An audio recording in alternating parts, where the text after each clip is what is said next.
Okay, there are many different things that we could do with these cards that have the letters on one side and the numbers on the other. For CVC math, I'm going to give you a couple options. I'm going to just work with one word family, and I have my list over here. However you did that is great, as long as you've got a list that you can refer to. You may have printed the paper that I supplied on Google Classroom, or maybe you did it on your own.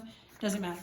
Just choose one word family. I'm going to do the UB family, and then maybe a parent can pull out all the letters that would create words and just put them off to the side.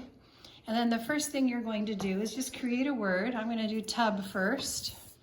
There's my tub. I'm going to write it on a piece of paper so I know that's the word I'm dealing with. Tub. And then turn them all over. Let's see what numbers we're dealing with here. A 10, a 9, and a 5. So one thing we can do is just focus on the largest and the smallest numbers. So I'm going to take my largest number, 10, my smallest number, 5, and then just put the 9 aside. And those are the two that I'm going to subtract.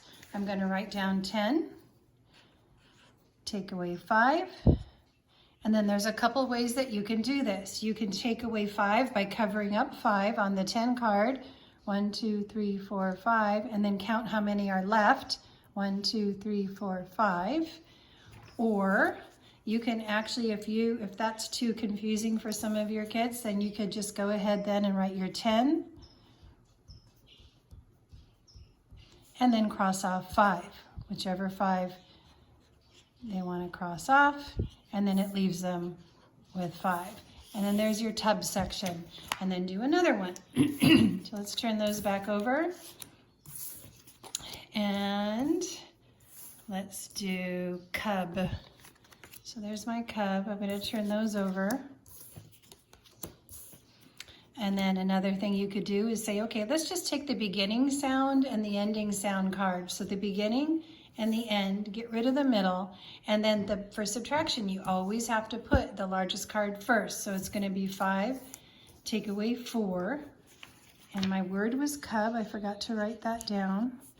The subtraction problem I'm going to use for those cards is 5, take away 4, and they can easily just take the 4, cover up 4 on the 5 card to see how many are left. You'd be surprised that some of them really need to actually do that for this. Or they can draw 5 dots or 5 X's or however you want to do it, and then cross those off as in using another strategy. And I'm finished with my cub. I'm going to put those back. Obviously, piece of cake, right? So I'm going to do sub. I'm just going to show you one more thing as you turn them over. So here we've got some big cards. So what you could do, and even as a challenge for some of those kids who really love numbers, is maybe to add up the first 2 and subtract the last one. Or you could even just go do all of them for addition. You can add up the last 2 and subtract the first one. There's so much that you can do. And just, or maybe you turn them all over and then ask them to quickly put them in order.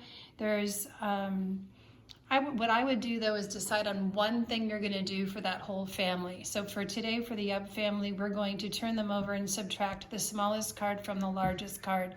Or today for the UB family, we're going to take the middle one out and do the beginning sound and ending sound and subtract. So there's a few different options.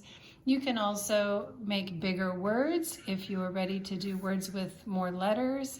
You could do your name, maybe add up 2, 2, and 2 and see what ends up being more.